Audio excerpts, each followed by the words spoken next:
Hello friends, welcome to career हम सफ़र कामयाबी तक। तो फ्रेंड्स, इस वीडियो से मैं शुरू करने जा रहा हूँ एडुटेरिया करंट अफेयर्स और वर्ष की 2021 के शानदार 800 क्वेश्चंस का शानदार एक्सप्लेनेशंस। ये 800 क्वेश्चंस 16 सेट्स में विभाजित किए गए हैं और प्रत्येक सेट में 50 क्वेश्चंस हैं, जो कि आपके आगामी जितने भी एग्जाम्स हैं जहाँ करंट अफेयर्स पूछे जाते हैं, जैसे बिहार दारोगा, यूपी का दारोगा, बीपीएससी 67th हो, सीडीपीओ हो, बीपीएससी का ऑडिटर का एग्ज़ाम हो, या फिर हम बात करें जेपीएससी भी होने को है, इन सभी एग्ज़ाम्स के लिए यह समान रूप से उपयोगी है। तो चलिए हम शुरू करते हैं अपने इस धमाकेदार सीरीज को।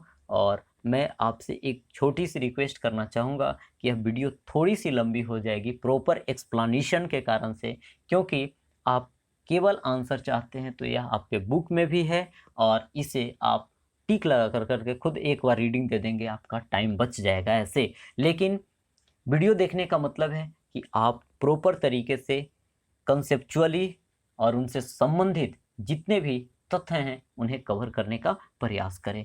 तो यही हमारा उद्देश्य है कि आपको अधिकतम से अधिकतम कंसेप्चुअल चीज़ें बताई जाए, साथ ही फैक्चुअल चीज़ें उनके संदर्भ में जो भी हो तो वह आप सीखते चलें, ताकि इर्द गिर्द के जितने भी प्रश्न हो आप कर पाएँ। तो चलिए देखते हैं हम अपना क्वेश्चन नंबर फर्स्ट को।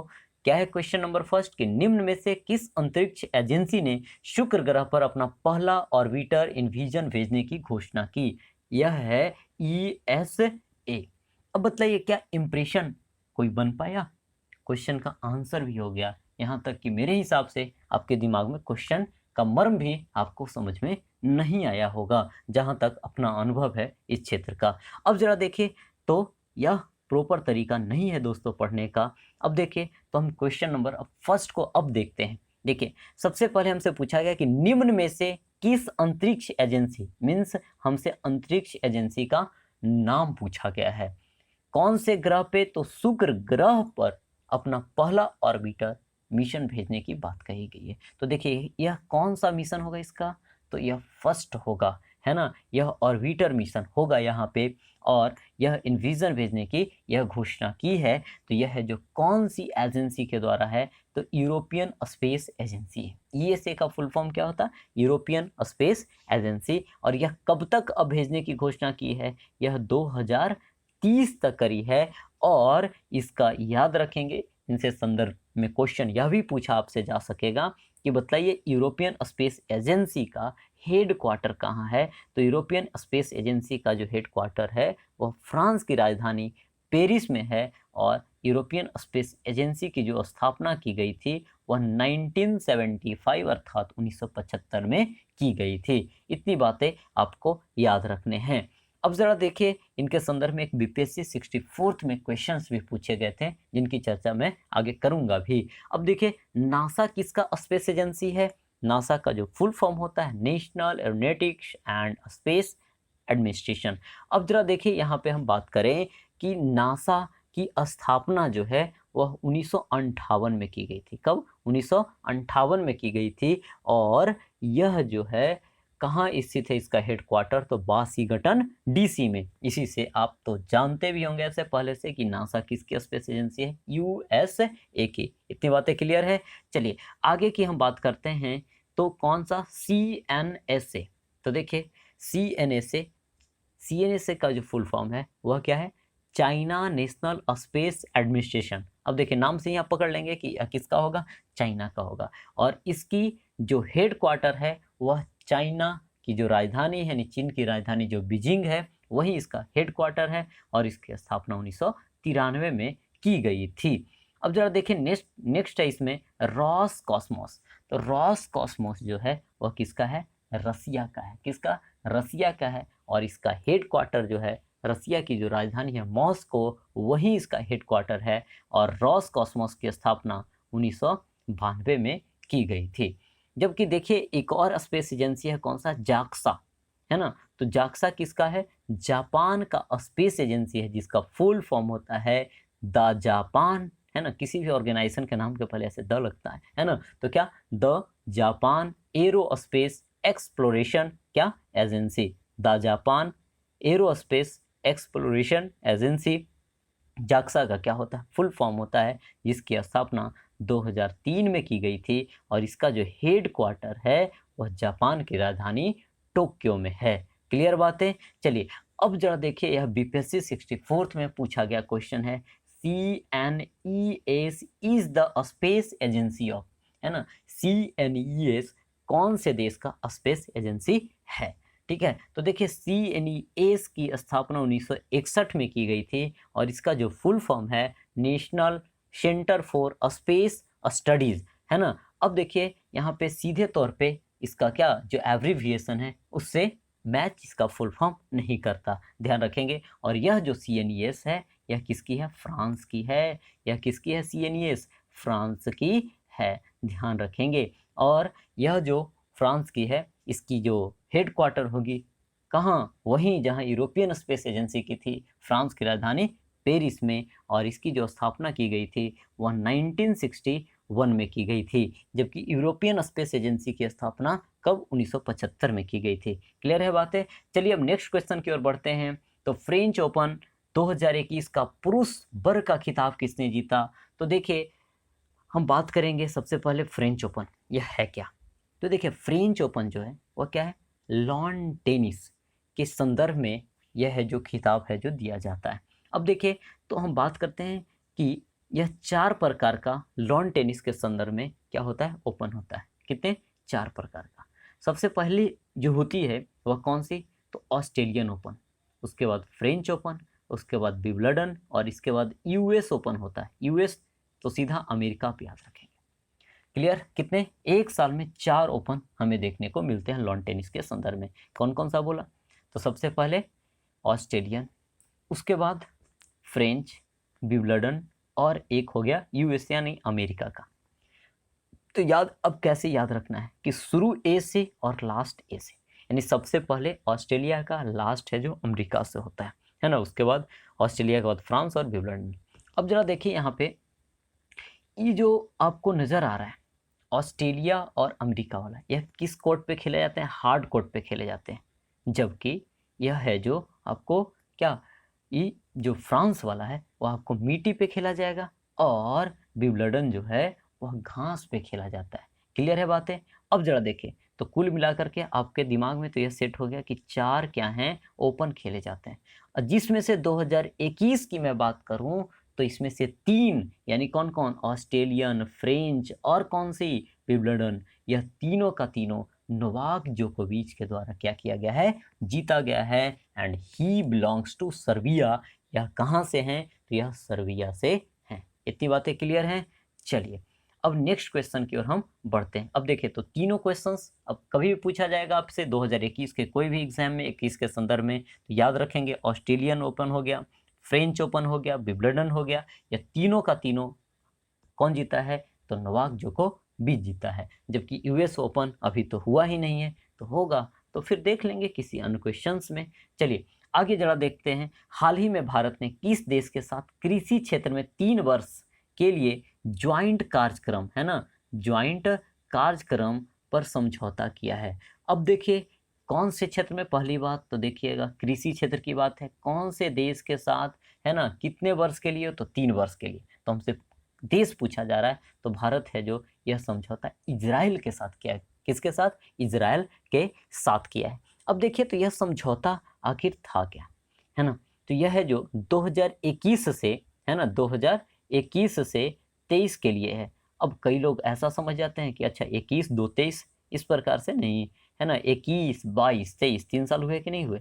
हाँ, तो 2021 से 23 के लिए समझौता हुआ है। इसके तहत क्या है, Indo Israel project centres of excellence, क्या बोला गया, Indo Israel project centres of क्या, एक्सेलेंस। उसके बाद है जो हम बात करेंगे एक और इसी के संदर्भ में है क्या, इंडो इजराइल, है ना, विलेजेस ऑफ एक्सेलेंस।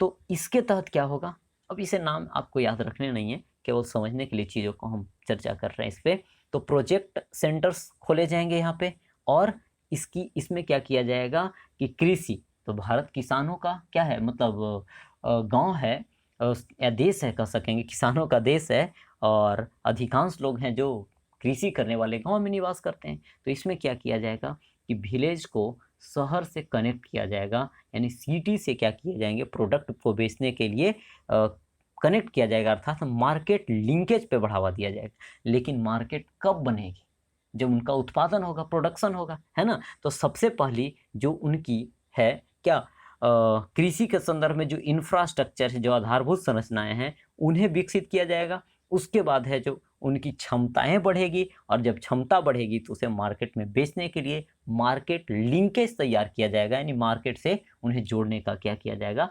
प्रयास किया जाएगा। साथ ही हम बात करें इसी के तहत किसे सबसे ज़्यादा बढ़ावा दी जाने की बात कही गई, हॉर्टिकल्चर यानी बागवानी मिशन को। किसे, बागवानी मिशन को। जबकि हम यहाँ पे बात करें और भी सबसे ज़्यादा यहाँ पे कई जगहों पे किसानों के पास जो समस्याएं होती है वह वाटर हार्वेस्टिंग को लेकर करके होती है, जल संरक्षण को लेकर करके होती है। जैसे बिहार के संदर्भ में ही देखिए तो एक तरफ बिहार क्या होता है, तो पानी से मीन्स बाढ़ से क्या होता है, त्रस्त होता है, जबकि दूसरी तरफ जो दक्षिणी बिहार है वह सूखा से त्रस्त होता है ना।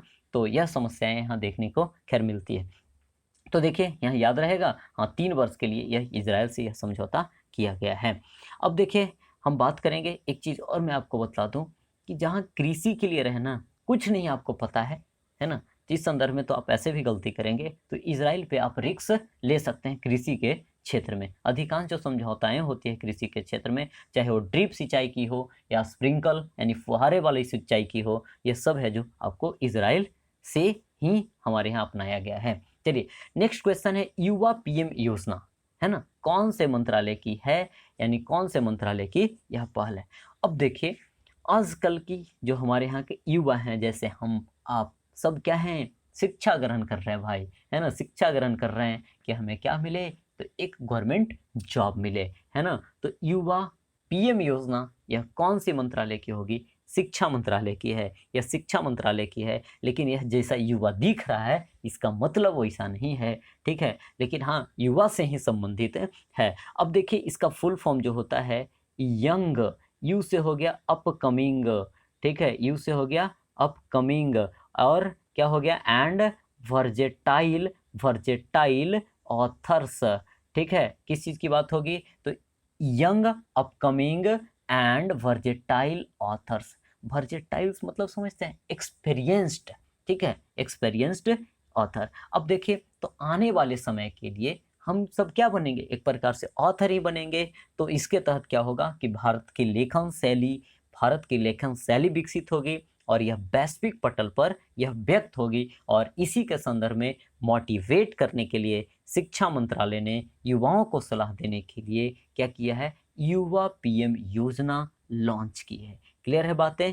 तो आगे अब बढ़ते हैं, तो वैश्विक पटल पर याद रखेंगे, इसका उद्देश्य भी पूछा जाएगा कि युवा पीएम योजना का उद्देश्य क्या है। तो भारतीय लेखन परंपरा को वैश्विक पटल पर क्या करने के लिए, व्यक्त करने के लिए युवा पीएम योजना की शुरुआत की गई है। साथ ही आपको कमेंट कर करके बतलाना है कि बतलाएंगे कि अभी शिक्षा मंत्री कौन हैं, क्योंकि नए कैबिनेट का विस्तार हुआ है, आपको कई जगहों पे क्वेश्चंस देखने को मिल सकेंगे। चलिए, केंद्र सरकार ने हाल ही में किस भारतीय राजनेता के जन्म दिवस को पराक्रम दिवस में मनाने का निर्णय लिया है। तो देखिए यहाँ पे हम बात करें पराक्रम दिवस, पहली बात है ना, कौन सी राजनेता, ठीक है, और उनके जन्म दिवस की बात करिए। तो देखिए यह पराक्रम दिवस मनाने का फैसला सुभाष चंद्र बोस अर्थात नेताजी की जयंती पे की जाने की बात कही गई है। और इनकी जयंती है कब, 23 जनवरी को है, यानी 23 जनवरी को इनका क्या मनाया जाता है, तो जन्मदिन मनाया जाता है। अब देखिए यह इनका जुड़ाव बंगाल से था, तो यह बंगाल सरकार ने भी 23 जनवरी को एक दिवस मनाने का फैसला किया है, और इसका क्या नाम है, तो इसका नाम है देश नायक दिवस। याद रखें कौन सा, देश नायक दिवस। तो ध्यान रखेंगे क्या कि बंगाल सरकार ने सुभाष चंद्र बोस की जयंती को कौन से दिवस के रूप में मनाने की घोषणा की है, यह देश नायक दिवस के रूप में मनाने की घोषणा की है। अच्छा, सुभाष चंद्र बोस जैसा कि आपको पता है कि भारतीय स्वतंत्रता संग्राम में इनकी भी भूमिका काफ़ी अग्रणी रही है, और चाहे वह कांग्रेस के मीन्स क्या प्रतिनिधित्व करने की बात हो, या फिर क्या आज़ाद हिंद फौज की नेतृत्व करने की बात हो, और यहीं पे मैं आपको थोड़ी सी हिस्ट्री के बारे में बतलाता चलूँ कि जब यह जर्मनी और जर्मनी से जापान, उसके बाद सिंगापुर इत्यादि जगहों पे वह घूम रहे थे, इसी संदर्भ में क्या हुआ, तो इसी संदर्भ में 1943 में उन्हें क्या मिलता है बताइए, आज़ाद हिंद फौज की कमान मिलती है ना। आज़ाद हिंद फौज की कमान मिलती है कब, 1943 में। और वहीं से है ना, सिंगापुर से क्या करते हैं कि महात्मा गांधी जी यानी बापू जी, मैं कहाँ आ रहा हूँ, इंडिया आ रहा हूँ। रेडियो से यह क्या करते हैं, यहाँ से संबोधन करते हैं, क्या कहते हुए, राष्ट्रपिता, है ना, क्या राष्ट्रपिता, मैं क्या चाहता हूँ, तो मैं चाहता हूँ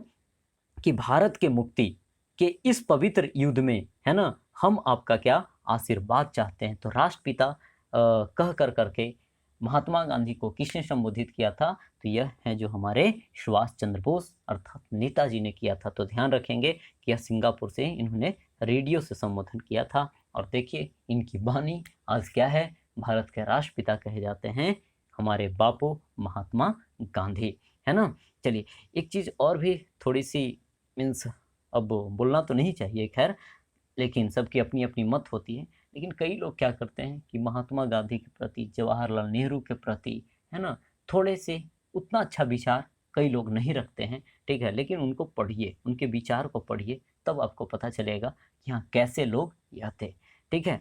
ये तो इन्होंने तो अपना सर्वस्व, चाहे सुभाष चंद्र बोस हो, भगत सिंह हो, इन्होंने तो अपना सर्वस्व न्यौछावर किया ही, लेकिन उनके बारे में ही पढ़िए, आपको कई सारी चीज़ें आपको सीखने को मिलेगी। क्लियर है बातें। चलिए तो नेताजी के नाम से प्रसिद्ध थे कौन, सुभाष चंद्र बोस। इन्होंने नारा दिया था क्या, दिल्ली चलो का, जय हिंद का, और तुम मुझे खून दो मैं तुम्हें आज़ादी दूंगा। यह है जो नारा किनकी है, सुभाष चंद्र बोस की, जो आपको मॉडर्न हिस्ट्री में देखने को मिलेगा। इनके संदर्भ में क्वेश्चन। साथ ही हम बात करें तो बाल गंगाधर तिलक हो गए, बाबूवीर कुंवर सिंह, तो 1857 की क्रांति में कहाँ से थे, तो आपके आरा से थे, ठीक है। बाकी क्या थे, यह drafting committee, Bhimrao Ambedkar drafting committee के क्या थे, हेड थे, तो ध्यान इन्हें रखेंगे। चलिए नेक्स्ट क्वेश्चन की बात करते हैं। तो देखिए राष्ट्रीय युवा दिवस 2021 का थीम क्या, राष्ट्रीय युवा दिवस 2021 का यह थीम क्या था। तो सबसे पहली बात कि राष्ट्रीय युवा दिवस आखिर मनाया कब जाता है, तो यह मनाया जाता है युवाओं के चहेता स्वामी विवेकानंद, युवाओं के प्रेरणादायी कौन है, स्वामी विवेकानंद। इनकी जयंती है 12 जनवरी को, और इन्हीं की जयंती पे भारत में राष्ट्रीय युवा दिवस मनाया जाता है। लेकिन आपसे एक क्वेश्चन और भी पूछा जा सकेगा, अंतर्राष्ट्रीय युवा दिवस, तो देखिए यह भी 12 है, लेकिन यह जनवरी नहीं, यह अगस्त है। यह क्या है, अगस्त है। तो हमसे पूछा गया है कि राष्ट्रीय युवा दिवस का थीम क्या था, है ना। तो यह इसका जो थीम है क्या है, युवा उत्साह नए भारत का, है ना, युवा युवा उत्साह नए भारत का। क्लियर है, ध्यान रखेंगे। अच्छा, तो यह अंतर्राष्ट्रीय दिवस के संदर्भ में भी हमसे पूछा जा सकता है, तो थोड़ा सा याद रखेंगे इसे। यह 12 अगस्त को मनाया जाता है। इसका जो इस बार का थीम था 2021 में, वह था ट्रांसफॉर्मिंग फूड सिस्टम्स, है ना, ट्रांसफॉर्मिंग फूड सिस्टम्स, ठीक है। यानी किस में बदलाव करें, अपने फूड की जो पत्ती है उसमें बदलाव करें, है ना। साथ ही और क्या बोली गई, तो बोली गई इन्हीं के साथ में youth innovation for human and planetary health. क्या, youth innovation for human and planetary health. और यह थीम किसके द्वारा दिया गया, तो यूनाइटेड नेशन के द्वारा दिया गया। क्या चीज़ें याद हुई, नहीं, है ना। तो एक बार आप फिर से इसे थोड़ा सा रिमाइंड बैक कीजिए और चीज़ों को फिर से रिपीट कीजिए, है ना। तो रिपीट करेंगे तभी जा कर करके आपको चीज़ें याद होनी हैं। आगे जरा देखिए पुस्तक कौन सी, the Commonwealth of Cricket, Commonwealth of Cricket के लेखक कौन से। अब देखिए ऐसे कई सारी बुक्स एंड ऑथर्स को आप पढ़ते हैं, रटते हैं, भूल जाते हैं। तो देखिए ना भूलेंगे भाई, ठीक है। बोला ना हमने कि एक बार अच्छे से वीडियो को आप अंत तक जरूर देखें। हाँ, आपको लग सकती है थोड़ी बहुत कुछ एक्स्ट्रा बातें, लेकिन यकीन मानिए आपके लिए बहुत ही फलदायी है। देखिए सबसे पहली बात आ रही है द कॉमनवेल्थ ऑफ क्रिकेट, है ना। अच्छा यह जरा सोचिए कि कॉमनवेल्थ, बात यहाँ कॉमन आ रही है, कॉमन मतलब समझते ही, जो हर जगह अवेलेबल हो, सब कोई जिस चीज़ के बारे में जानता हो, है ना। अच्छा भारत में, इंडिया में क्या है, क्रिकेट एक कॉमन गेम की तरह है ना, क्रिकेट एक कॉमन गेम की तरह। अच्छा, अब जरा देखिए हमारे यहाँ क्या है, एक नाम बहुत ही कॉमन है। हम लोग को जब ट्रांसलेशन सिखाया जाता था तो राम आम खाता है ना, यानी common common game common name खोज लीजिए, तो बताइए कौन हो जाएंगे, रामचंद्र गुहा।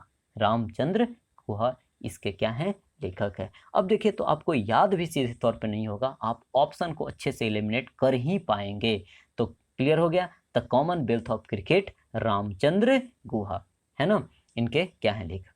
अच्छा, ये जो अनिल कुंबले हैं, यह जो है इनकी पुस्तक है वाइड एंगल। इन्होंने काफ़ी पुराना पुस्तक 2010 की ही पुस्तक है, तो नहीं पूछा जाएगा आपसे।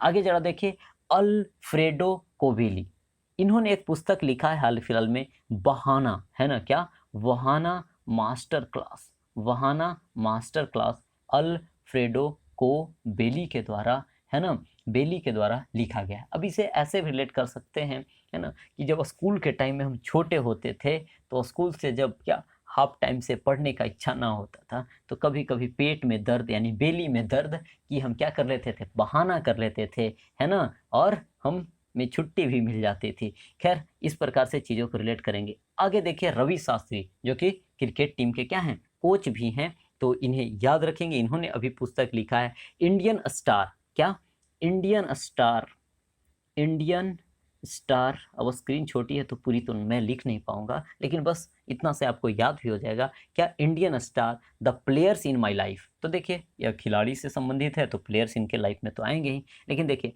इंडियन स्टार है तो इंडियन क्रिकेट टीम की, ये तो बात क्लियर हो गया। अच्छा, इनके नाम में आ रहा है रवि। रवि कहते किसे हैं, सूर्य को, सूर्य अर्थात सन, और sun is also a star. Clear, तो यही से याद रखना है कि रवि शास्त्री वाले में स्टार तो आएगा ही, प्लेयर आएगा ही। क्लियर, तो क्या है इनका, Indian Indian star gazing the players in my life, यानी सॉरी यहाँ पे इंडियन स्टार नहीं, हाँ केवल स्टार है, ठीक है, केवल स्टार है, star gazing the players in my life. Clear है, तो स्टार से ही केवल याद रख लेंगे। चलिए नेक्स्ट क्वेश्चन की हम बात करते हैं। तो नेक्स्ट क्वेश्चन है हमारा कि पूर्वोत्तर भारत का पहला खेलो इंडिया स्पोर्ट्स स्कूल का उद्घाटन किस राज्य में किया गया है। तो देखिए पूर्वोत्तर भारत, सबसे पहली बात यहाँ पे, तो कई लोग इसमें क्या होते हैं, कंफ्यूज्ड रहते हैं कि इसमें पूर्वोत्तर भारत को लेकर करके काफ़ी कंफ्यूजन में रहा करते हैं। अब उतनी अच्छी तो मैप इस पे मैं ड्रॉ नहीं कर पाऊँगा, लेकिन थोड़ी सी मैं समझाने के लिए चीज़ों को ध्यान में रखता हूँ। देखिए यहाँ पे आपका यह सिक्किम है ना, और इधर जो राज्य हैं यह क्या है, 7 राज्य है, ठीक है, जिन्हें 7 सिस्टर्स के नाम से जाना जाता है। कितने, 7 सिस्टर्स के नाम से जाना जाता है। अब देखिए इसमें कौन है, ना मामी, याद रखेंगे, ना मा मी, ठीक है, यहाँ क्रम पूछ दिया जाता है तो गड़बड़ कर देते हैं। ना से हो गया क्या, नागालैंड, एम से हो गया मणिपुर, और एम से हो गया मिजोरम। ठीक है, लास्ट में यदि आपके रूम में मैप है, ठीक है, ऐसे भी मैप आपको रखने ही चाहिए सामने में, तो नामामी क्या, नागालैंड, मणिपुर, मिजोरम। इसके बाद इधर आएंगे तो त्रिपुरा है, और यह जो त्रिपुरा है वह 3 ओर से बांग्लादेश से घिरा हुआ है, ठीक है, त्रिपुरा हो गया। इसके बाद ठीक ऊपर जाएंगे तो मेघालय है, यानी बादल वाला मेघालय है। मेघालय के बाद आसाम, और ठीक यहाँ पे आएंगे तो क्या है, अरुणाचल प्रदेश। तो कुल मिलाकर के 7 हो गए, तो ध्यान रखेंगे, यानी यह याद रखना है कि सिक्किम जो है 7 सिस्टर का पार्ट नहीं है। कई लोग यहाँ गलती कर दिया करते हैं। क्लियर हो गया, तो नामामी, नागालैंड, है ना, मणिपुर, मिजोरम, त्रिपुरा, उसके बाद हो गया क्या, मेघालय, आसाम और अरुणाचल प्रदेश। क्लियर, चलिए अब जरा हम क्वेश्चन को देखते हैं। तो यह पूर्वोत्तर भारत में, आप समझ ही रहे हैं चीज़ों को, पूर्वोत्तर भारत में सिक्किम आता है लेकिन 7 सिस्टर में नहीं आता। अब देखिए, तो खेलो इंडिया स्पोर्ट्स स्कूल का उद्घाटन किया गया, यह किया गया है कहाँ, मेघालय की राजधानी कहाँ में, शिलोंग में, मेघालय की राजधानी शिलोंग में। लेकिन इसका नाम जो है याद रखेंगे क्या है, Assam rifle public school, Assam rifle public school. अब देखिए यहाँ तो कई लोग कंफ्यूज कर मतलब हो जाएंगे क्या, कि Assam rifle public school it means क्या, यह तो आसाम में ही होगा। तो ध्यान रखेंगे इसके संदर्भ में कि आसाम राइफल्स पब्लिक स्कूल के द्वारा क्या किया गया है, यानी में इन खेलो इंडिया स्पोर्ट स्कूल्स का उद्घाटन किया गया है। क्लियर है बात, चलिए आगे हम बात करते हैं क्वेश्चन नंबर 8 के बाद 9 की। देखिए, पश्चिम बंगाल में जल परिवहन में सुधार के लिए, किसमें? जल परिवहन में सुधार के लिए हाल ही में भारत सरकार ने किस संस्था के साथ ऋण समझौता किया है? तो यह है जो वर्ल्ड बैंक के साथ किया है। किसमें? तो जल परिवहन में। देखिए, जल में नहीं, जल परिवहन की बात की जा रही है, ठीक है। कौन से सरकार? तो पश्चिम बंगाल सरकार। और भारत सरकार ने कौन से संस्था के साथ? तो WB अर्थात विश्व बैंक के साथ समझौता किए। यह समझौता याद रखेंगे 150 मिलियन अमेरिकी डॉलर का है ना, 150 मिलियन अमेरिकी डॉलर का यह है। अब देखिए, इसके संदर्भ में हम बात करें तो यह जो है आपको पता भी होगा कि पश्चिम बंगाल में गंगा की ट्रिब्यूटरी नहीं बोल रहा, डिस्ट्रीब्यूटरी मतलब गंगा विभाजित होती है और एक तरफ बढ़ती है, किसमें?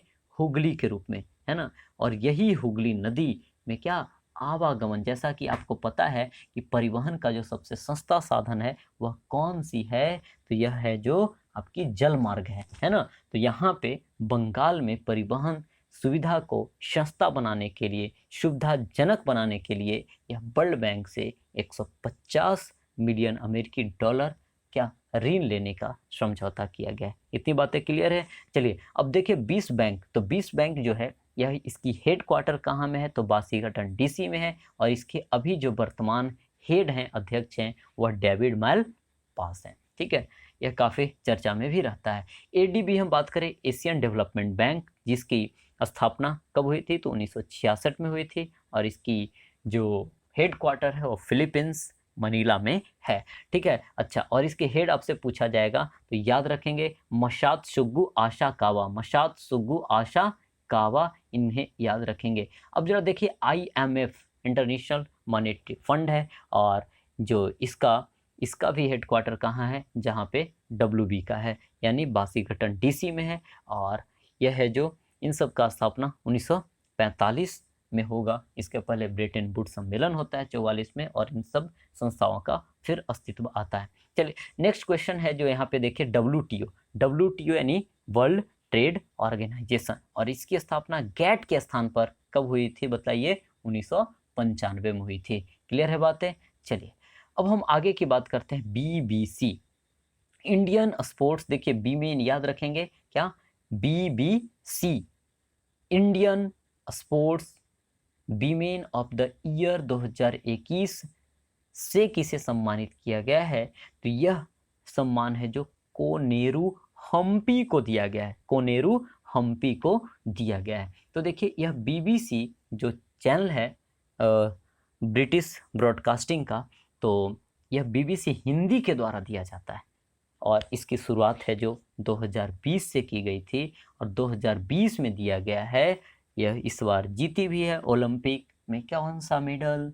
तो ब्रॉन्ज मेडल, जो कि PV सिंधु है। तो PV सिंधु को 2020 में दिया गया था BBC, और इस बार दिया गया है कोनेरू हम्पी को, जिनका संबंध किससे है? चेस से है, यानी सी प्लेज चेस। यह क्या खेलती है? चेस खेलती है। बाकी के संदर्भ में आपको पता है कि यह क्रिकेट कैप्टन भी रह चुकी है। कौन? मिताली राज, यानी इनका संबंध क्रिकेट से है।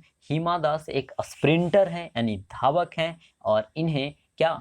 आसाम की यह हैं और इन्हें ढींग एक्सप्रेस के नाम से जाना जाता है। जबकि विनेश फोगाट है ना, इनका संबंध किससे है? रेसलिंग अर्थात कुश्ती से है। तो ध्यान रखेंगे इन चीज़ों को। चलिए, नेक्स्ट क्वेश्चन की ओर बढ़ते हैं। हाल ही में दुनिया की सबसे बड़ी तैरती हुई सौर ऊर्जा परियोजना का निर्माण कौन सी नदी पे किया गया? तो देखिए, दुनिया की सबसे बड़ी तैरती हुई सौर परियोजना यानी सोलर पावर प्रोजेक्ट की यहाँ पे बात कही जा रही है।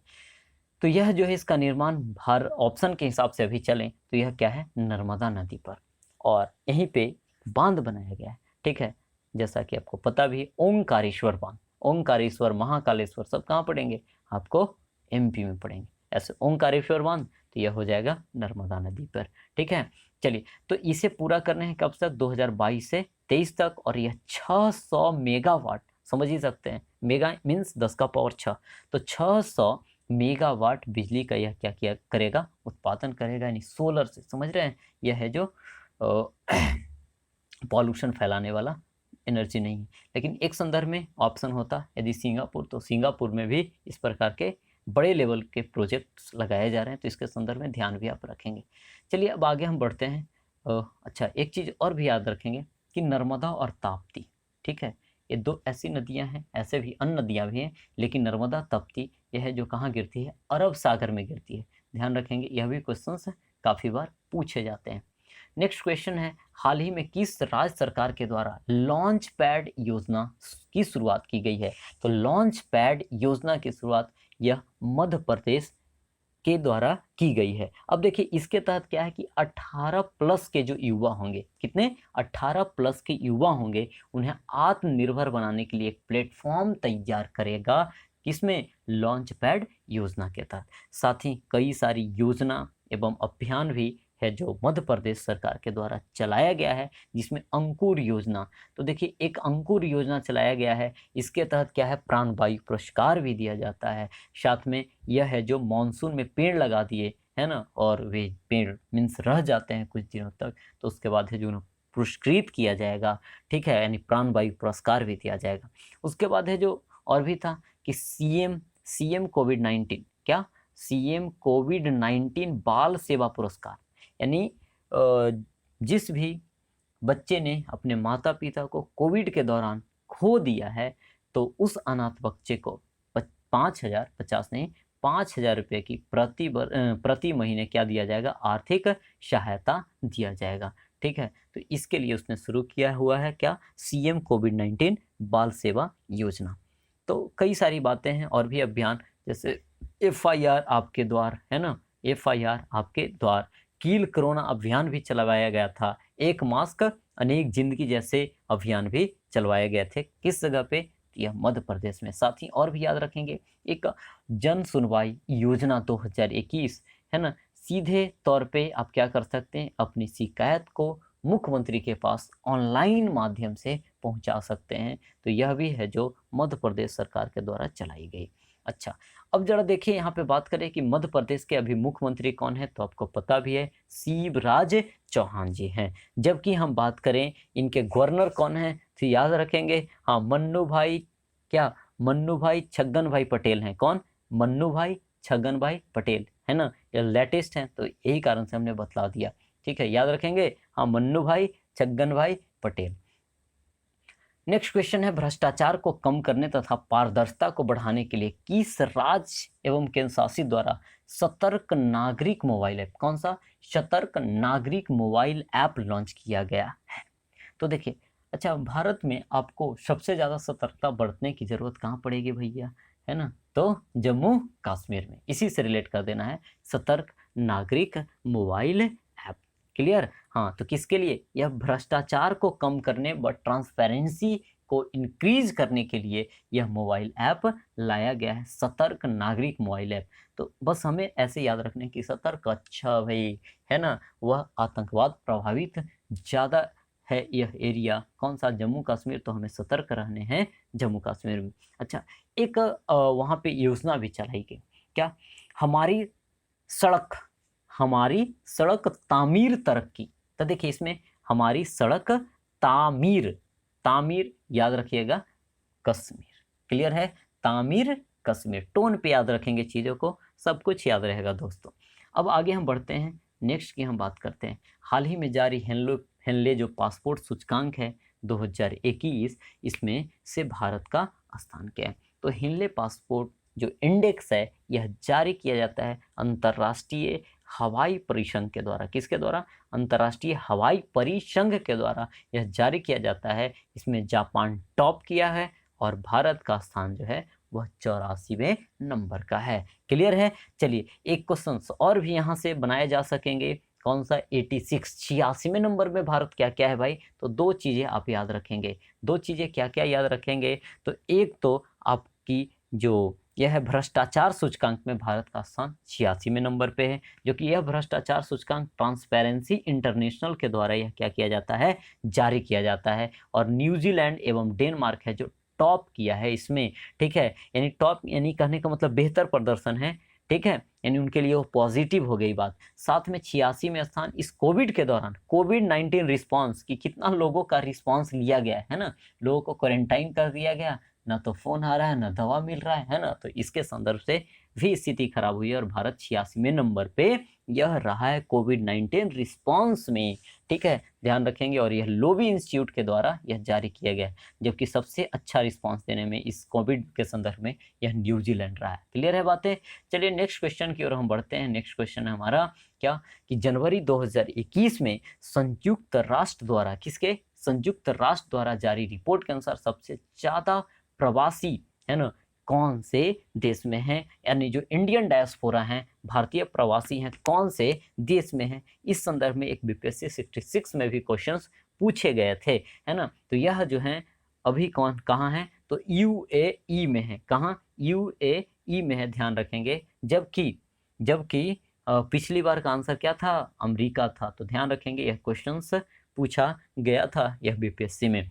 क्लियर है बातें? चलिए तो यहाँ पे अच्छा एक चीज़ और इनके संदर्भ में मैं जोड़ते चलूँ कि पूरे देश मतलब पूरी दुनिया से सबसे ज़्यादा प्रवासी जाते कौन से देश में हैं? अमेरिका में जाते हैं। लेकिन इंडियन अभी कहाँ है सबसे ज़्यादा? तो यूएई में है। इतनी बातें क्लियर हैं? हाँ, अच्छा एक आध दो क्वेश्चंस और भी पूछे जाएँगे आपसे, जैसे यह इंडिया, ठीक है? और यहाँ पे कौन है? बांग्लादेश। भारतीय पर्यटक माने भारत में पर्यटक सबसे ज़्यादा कहाँ से आते हैं? तो बांग्लादेश से आते हैं। बंगला नहीं बोलेंगे भाई, क्या? बांग्ला बोलेंगे, ठीक है? हाँ, बांग्लादेश से आते हैं। मेंस वगैरह का आंसर लिखेंगे तो गड़बड़ आप कर सकते हैं। क्लियर? अच्छा, भारत में पूरे विदेश से सबसे ज़्यादा पर्यटक कहाँ आते हैं? तो तमिलनाडु में आते हैं। क्लियर बात? अच्छा, इंडियन जो पर्यटक हैं अपने यहाँ के ही, वह सबसे ज़्यादा घूमने कहाँ जाते हैं? तो सबसे ज़्यादा यह है जो क्या? योगी बाबा की नगरी यूपी में सबसे ज़्यादा घूमने जाते हैं। क्लियर है बातें? चलिए आगे अब हम बढ़ते हैं। नेक्स्ट क्वेश्चन है संरक्षण क्षमता महोत्सव 2021 का आयोजन कौन से मंत्रालय के द्वारा किया गया? संरक्षण क्षमता महोत्सव, यह जो है देखिए संरक्षण यानी बचाने की बात कही गई। तो बचाने की बात क्या कृषि को होगी, शिक्षा को होगी, खेल की होगी या पेट्रोल की होगी? तो किससे होगा भाई? तो सक्षम, यानी लोग आज भी सक्षम है कि पेट्रोल 100 पार कर गया, फिर भी क्या कर रहे हैं? धड़ल्ले से घूम रहे हैं, खरीद रहे हैं, कोई दिक्कत आने को नहीं है। तो इसी से आप याद रखेंगे, है ना? हाँ, इसमें ऐसा नहीं कि कोई सरकार से संबंधित बात लेकर करके नकारात्मक हो जाएँगे भाई। चलिए तो देखिए संरक्षण क्षमता महोत्सव यह जो है आपका सक्षम यह पेट्रोलियम मंत्रालय के द्वारा यह क्या किया गया था? इसका आयोजन किया गया था। इसके तहत लोगों को क्या करना है? जागरूक करना है कि पेट्रोल हो गया और इनके संदर्भ में स्वच्छ ईंधन की आपूर्ति एवं जो जीवाश्म ईंधन यूज़ कर रहे हैं, है ना? इन्हें हम सही तरीके से यूज़ करें, इसका मिसयूज़ ना करें। अच्छा, अब देखिए इस बार मंत्रालय चेंज हुआ है भाई, है ना? तो इनके संदर्भ में आपसे क्वेश्चंस पूछा ही जाएगा। तो अभी कृषि मंत्रालय कौन है? तो नरेंद्र सिंह कौन है? तोमर है। नरेंद्र सिंह तोमर है, याद रखेंगे। जबकि शिक्षा मंत्रालय और जो शिक्षा मंत्रालय और कौशल विकास एवं उद्यमिता मंत्रालय जो है, यह धर्मेंद्र प्रधान के हाथों में चला गया है। पेट्रोलियम मंत्रालय यह है जो किनके? हरदीप सिंह पुरी के पास चला गया है। और खेल मंत्रालय यह तो अनुराग ठाकुर के पास है। साथ ही ब्रॉडकास्टिंग मिनिस्ट्री भी अनुराग ठाकुर को मिला है। क्लियर हो गया बात? तो चलिए कृषि मंत्रालय नरेंद्र सिंह तोमर, शिक्षा मंत्रालय है धर्मेंद्र प्रधान, पेट्रोलियम मंत्रालय तो हरदीप सिंह पुरी और खेल मंत्रालय कौन हो गए हमारे? तो अनुराग ठाकुर महोदय हो गए। चलिए उसके बाद है जो हम नेक्स्ट क्वेश्चन की ओर हम क्या करते हैं? बढ़ते हैं। चलिए 16 क्वेश्चन तक तो हो गए। हाँ, जिन्हें थोड़ी सी स्लो भी लगे या टाइम सेव करना चाहें तो थोड़ा स्पीड आप बढ़ा कर करके देख सकते हैं चीज़ों को। आगे ज़रा देखते हैं, हाल ही में रेलवे बोर्ड के नए अध्यक्ष एवं सीईओ कौन बने हैं? तो देखिए रेलवे बोर्ड के नए अध्यक्ष एवं सीईओ बने हैं सुनीत शर्मा। कौन? इसके पहले कौन थे? वीके यादव थे। अब बनाया गया है सुनीत शर्मा को। अब जरा देखिए यहाँ पे आपसे एक और क्वेश्चन पूछा जाएगा। रेलवे मंत्री अब पीयूष गोयल महोदय ना रहे, है ना? तो रेलवे मंत्री अभी कौन है? अश्विनी वैष्णव, है ना? अश्विनी वैष्णव अभी कौन है? रेलवे मिनिस्टर हैं, ध्यान रखेंगे। और यह काफ़ी मीन्स शानदार तरह के पर्सन हैं। यह आईआईटीएन है, साथ में ब्यूरोक्रेट्स भी रहे हैं, सिविल सर्वेंट भी रहे हैं। तो काफ़ी इनसे अच्छी उम्मीदें हैं सरकार को रेलवे के संदर्भ में कि हाँ अच्छे से भेज पाएगी। नहीं, चलिए खैर जो भी हो। हाँ, तो अध्यक्ष एवं सीईओ सुनीत शर्मा और रेलवे मिनिस्टर हैं कौन? तो अश्विनी वैष्णव। क्लियर? अच्छा एक और शोभा मंडल, देखिए शोभा मंडल यह बनी है किसकी? तो सेल की है ना, स्टील अथॉरिटी ऑफ इंडिया जो लिमिटेड है इसकी अभी अध्यक्ष बनी है। ठीक है, तो ध्यान रखेंगे इन्हें। आगे देखते हैं, नेक्स्ट क्वेश्चन है कि देश में खिलौना निर्माण के लिए विकास को बढ़ावा देने के लिए कौन से मंत्रालय ने टॉय कथॉन जो है वह 2021 का किसके द्वारा यह शुरू किया गया है? तो यह 5 मंत्रालय के द्वारा शुरू किया गया। कितने? 5 मंत्रालय, जिसमें शिक्षा मंत्रालय, बाल विकास मंत्रालय, टेक्सटाइल मिनिस्ट्री है ना, साथ में MSME मंत्रालय है ना, सूचना प्रसारण मंत्रालय है। तो कुल मिलाकर के 5 हुए कि नहीं? तो ऑप्शन में तो ये 3 मिल ही जा रहा है, तो आंसर क्या हो जाएगा हमारा? डी नंबर का हो जाएगा। ध्यान रखेंगे, शिक्षा, महिला एवं बाल विकास, कपड़ा मंत्रालय, है ना, और MSME के साथ साथ सूचना एवं प्रसारण मंत्रालय के द्वारा यह क्या किया गया है? जारी किया गया है। क्लियर है? शुरू किया गया। नेक्स्ट क्वेश्चन है कि भारत के पहले इथेनॉल संयंत्र की स्थापना, अब देखिए संयंत्र, ठीक है, हाँ, तो दोनों में शब्दावली और मीनिंग का भी फर्क है।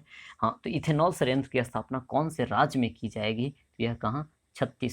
छत्तीसगढ़ में यह की जाएगी। ध्यान रखेंगे। अब देखिए यहाँ से संदर्भ में एक और क्वेश्चन जो आपको कंफ्यूज करेगा, और यह बीपीएससी में शायद यह क्वेश्चन देखने को मिले। तो देखिए, इथेनॉल संयंत्र की बात किया जा रहा है, लेकिन यही क्वेश्चन पूछता कि इथेनॉल उत्पादन संवर्धन नीति का जो सबसे पहला स्वीकृति देने वाला राज्य है, तो यह कौन सा है? इथेनॉल उत्पादन संवर्धन नीति 2021 को सबसे पहले मंजूरी देने वाला राज्य अपने राज्य बिहार है, यानी बिहार के द्वारा यह मंजूरी दिया गया है। क्लियर है बातें? हाँ, अच्छा, इथेनॉल के संदर्भ में हम बात करें तो इथेनॉल है क्या? यह पेट्रोल में मिलाया जाता है भाई। ठीक है, हाँ, यह पेट्रोल में प्रदूषण को कम करने के लिए मिलाया जाता है। इसका फार्मूला जो है यह C2H5 क्या होता है? OH होता है, और इसे इथाइल अल्कोहल भी कहा जाता है। कार्बन की संख्या 2 तो एथ होता है। ठीक है, हाँ, कार्बन 1 तो मेथ है ना, यही कर दे CH3OH कर दे तो यह क्या हो जाएगा? Methyl alcohol. क्लियर है बात? अच्छा, फैक्ट्रीज वगैरह में किसका? इथेनॉल का काफ़ी व्यापक स्तर पर इस्तेमाल किया जाता है। जैसे पेंट वगैरह बनाने में इथेनॉल का इस्तेमाल किया जाता है। तो कारीगर लोग क्या किया करते थे, है ना, यही इथेनॉल जो शराब है इसे पी करके सो जाया करते थे। तो कंपनी के मालिक ने क्या किया, तो उसमें मेथेनॉल मिला दिया। मेथेनॉल जहरीला होता है, इसे आप पिएंगे तो थोड़ी मात्रा में लेंगे तो क्या होगा? थोड़ी मात्रा में तो आपकी रोशनी जाएगी, और यदि थोड़ी ज़्यादा मात्रा में लेंगे तो आप इस दुनिया से चले जाएंगे। तो यही कारण से इसी को बोल दिया जाता है, सुना होगा आपने, जहरीला शराब, है ना। तो यही है आपका क्या? Methyl alcohol. ठीक है, अच्छा, एक क्वेश्चन और आपसे पूछा जाएगा कि पेट्रोल में जो क्या है, मीन्स एथेनॉल है, वह कितना परसेंट मिलाने की इजाज़त दे दी गई? तो अभी 5% मिलाया जाता है। ठीक है, 2022 तक इसे जा करके करने हैं कितने? 10%, और 2030 तक इसे बढ़ा करके कर देना है कितने? 20%। क्लियर है? 5 अभी किया जा रहा है, 10-22 तक कर देने हैं, और 2030 तक 20% मिलाया जाने लगेगा। क्लियर है? चलिए, अच्छा, एक क्वेश्चन और आपसे कि छत्तीसगढ़ के CM कौन है? तो भूपेश बघेल हैं। और छत्तीसगढ़ के अभी कौन गवर्नर कौन है? तो गवर्नर है कौन? अनुसुईया उइके, है ना। अब देखिए, आपको पड़ेगा छत्तीसगढ़ की सुइयाँ, तो आप उइके तो करेंगे ही, है ना, रोएंगे ही। तो इस प्रकार से चीज़ों को याद रखेंगे। क्लियर है? चलिए नेक्स्ट क्वेश्चन की ओर हम बढ़ते हैं। नेक्स्ट क्वेश्चन हमारा, हाल ही में किसे तमिलनाडु का 38वां जिला बनाया गया? तो 38वां जिला तमिलनाडु का बना है, नाम से भी आप पकड़ सकेंगे, कौन सा? मय्यादुथुरई बनाया गया है यह 38वां जिला। क्लियर है बात? अब जरा देखिए, यह तो क्वेश्चन पूछा ही जाएगा, लेकिन पंजाब का 23वां जिला एक बना है, और किसका? कर्नाटक, है ना, कर्नाटक का कौन सा जिला? 31, है ना, शायद, हाँ, 31वां जिला आपको बना है। ठीक है, तो यह आपसे क्वेश्चंस है जो क्या किया जाएगा? पूछा जाएगा। तो पंजाब का 23वां बना है कौन सा? मालेर कोटला। याद रखेंगे, पंजाब का 23वां बना है मालेर कोटला, और कर्नाटक का बना है क्या? विजयनगर।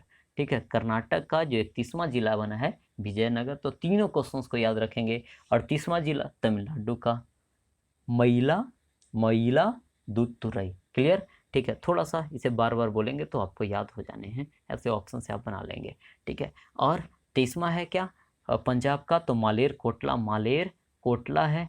ठीक है, और बाकी है जो विजयनगर 31वां बना है। क्लियर? चलिए आगे बढ़े। हाँ, एक क्वेश्चन और आपसे पूछा जाए तो देखिए, तमिलनाडु, तमिलनाडु के अभी सीएम कौन बने हैं? तमिलनाडु के सीएम कौन है? स्टालिन महोदय। कौन है? स्टालिन महोदय। और बनवारीलाल पुरोहित तो क्या है, वहाँ के गवर्नर हैं। अच्छा, एक क्वेश्चन और आपसे कि यहाँ लोकसभा, राज्यसभा की सीटें कितनी है? 18 है ना? कितनी? 18। और कितना? 18 दूना 36 और 3 39। यह क्या हो जाएंगे यहाँ पे? राज्यसभा। कोई कैलकुलेशन नहीं है, ऐसे याद करने का तरीका है भाई। हाँ, 39 हैं जो लोकसभा की सीटें हैं, और 2 3 4 यहाँ पे क्या हैं? तो विधानसभा की सीटें हैं। क्लियर? चलिए, अच्छा, आपको एक कमेंट कर करके बतलाने हैं कि अभी तमिलनाडु में एक नया टाइगर रिजर्व बना है ना? तो तमिलनाडु में अभी कितने टाइगर रिजर्व्स हैं, और नए वाले टाइगर रिजर्व का नाम क्या है? क्लियर? चलिए, तो आपको कमेंट करके लिखने हैं ताकि मैं समझ पाऊँ कि हाँ, आप इतनी लंबी वीडियो को काफ़ी इंटरेस्ट से देख रहे हैं और आप सीखने में इंटरेस्टेड हैं। चलिए आगे जरा देखिए, कारावासों के ऐतिहासिक महत्व को देखते हुए, कारावास मतलब समझते हैं? हाँ, जेल। ठीक है, इसके ऐतिहासिक महत्व यानी हिस्टोरिकल इंपॉर्टेंस को देखते हुए कह रहा है कि राज्य सरकार ने जेल पर्यटन, है ना, यानी जेल टूरिज्म की बात कही गई है, यानी जेल पर्यटन की शुरुआत की है। तो यह कौन से सरकार ने किया है? तो यह महाराष्ट्र ने किया है। कहाँ? महाराष्ट्र ने किया है। क्लियर है? अच्छा, तो इसके तहत क्या है? तो देखिए, महाराष्ट्र में पुणे के यरवदा जेल, कहाँ से? याद रखेंगे, महाराष्ट्र में क्या है? पुणे। और पुणे के कौन सा जेल? यरवदा जेल। कौन सा? यरवदा। ठीक है, अब देखिए, आपने यदि हिस्ट्री, मॉडर्न हिस्ट्री पढ़ रखा होगा तो आपको यरवदा जेल के बारे में पता होगा। ठीक है, इस समय यानी हम बात करें 1930 के बाद, जब सविनय अवज्ञा आंदोलन हुआ था, तो उसके बाद गांधी जी को क्या पुणे के यरवदा जेल में क्या रखा गया था? कैद कर रखा गया था, है ना? उस समय क्या था कि रैमजे मैकडोनाल्ड के द्वारा कॉम्युनल अवार्ड लाया जाता है। इसके तहत क्या था कि पहले 1909 में मुस्लिम को बांट दिया भाई, है ना, पृथक निर्वाचन के हिसाब से। फिर 1919 के अधिनियम के तहत क्या हुआ? सिख को, ईसाई को, इन सबको बांटने का काम किया। ठीक है, और इसके बाद अब चाह रहा था क्या? डिवाइड एंड रूल के हिसाब से, कि कॉम्युनल अवार्ड के हिसाब से क्या एससी एसटी को भी क्या कर दिया जाए, अंग्रेजों द्वारा क्या बांटने की यहाँ पे बात कही गई थी। और तो इसके तहत क्या हुए थे कि महात्मा गांधी काफ़ी नाराज थे और यरवदा जेल में क्या थे? अनशन पर इसको लेकर कर करके बैठ गए थे।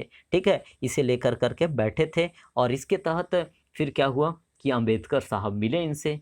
तो एससी एसटी के लिए पहले जो सीट 71 71 थी, है ना, तो इसके बाद है जो 148 है, जो क्या दलितों के लिए सीट को आरक्षित कर दिया गया था, और यह पूना में किया गया था। यही कारण से इसे क्या, गांधी और अंबेडकर के बीच की यह समझौता पूना पैक्ट के नाम से क्या की जाती है? जानी जाती है। इतनी बातें क्लियर है? हाँ, तो पुणे के यरवदा जेल में थे पूना पैक्ट के टाइम में, जबकि 1942 के टाइम में आपसे पूछेगा, यही कंफ्यूज कर जाते हैं लोग। हाँ, तो यह है जो पुणे के आगा का पैलेस में रखा गया था। कहाँ? आगा खा पैलेस में रखा गया था, है ना। जब 1942 की जो भारत छोड़ो आंदोलन शुरू हुई थी, तो उसमें ऑपरेशन जीरो आवर के तहत क्या किया गया था? कई शीर्ष नेताओं को गिरफ्तार कर लिया गया था। चलिए आगे हम बढ़ते हैं। तो देखिए, किस रेलवे जोन ने 3.5 किलोमीटर लंबाई की सबसे लंबी मालगाड़ी, है ना, देखिए, ऐसा नहीं कि डिस्टेंस की बात नहीं कर रहा है, ट्रेन की, यानी वह जो क्या है, मालवाहक जो ट्रेन है, उसकी लंबाई की बात की जा रही है ना। तो इसका नाम क्या है? बासुकी। यह क्वेश्चन इंपॉर्टेंट हो सकता है, ध्यान रखेंगे। तो बासुकी, यह कौन से रेलवे जोन ने लॉन्च किया है इसे? तो यह है दक्षिण पूर्व मध्य रेलवे। दक्षिण पूर्व मध्य रेलवे। तो दक्षिण पूर्व मध्य रेलवे, इसका हेडक्वार्टर कहाँ है भाई, है ना।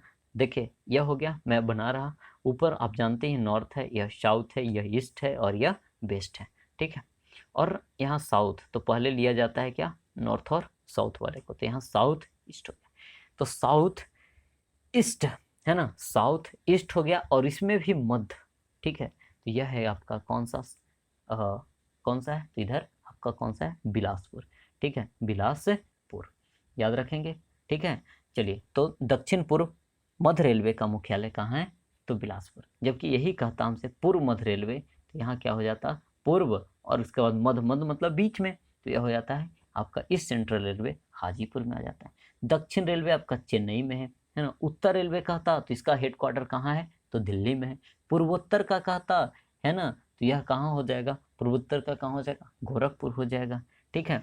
अच्छा, दक्षिण पूर्व मध्य रेलवे थी, इसकी चर्चा तो हमने ऐसे बिलासपुर कर ही दिया। क्लियर है बातें?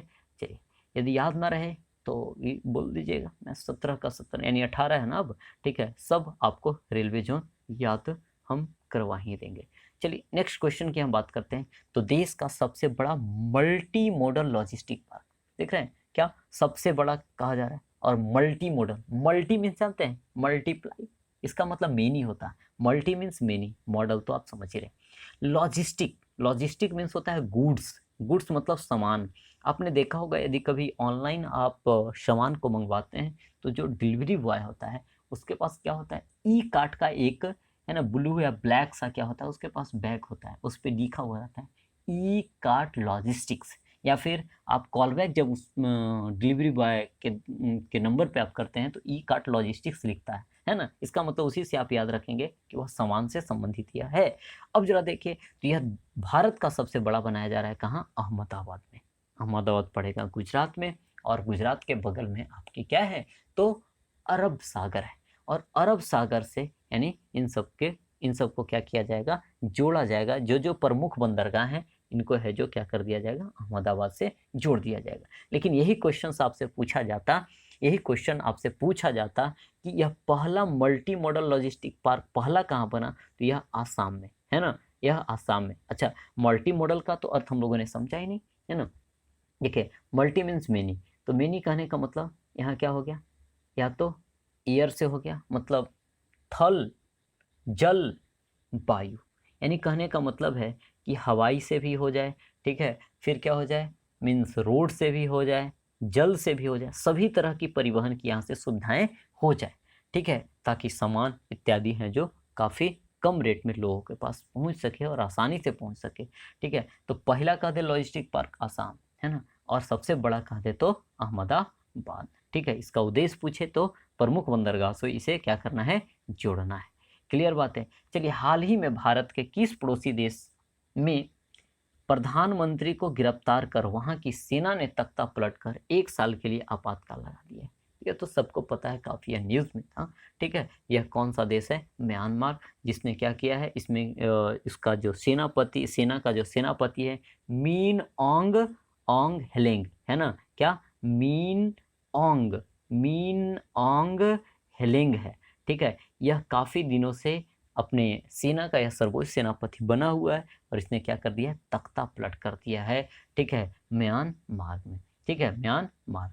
अच्छा, यहाँ पे एक चीज और याद रखेंगे कि यह राष्ट्रपति, तो राष्ट्रपति का नाम आपका क्या है? बीन मिंत। ठीक है, बीन मिंत।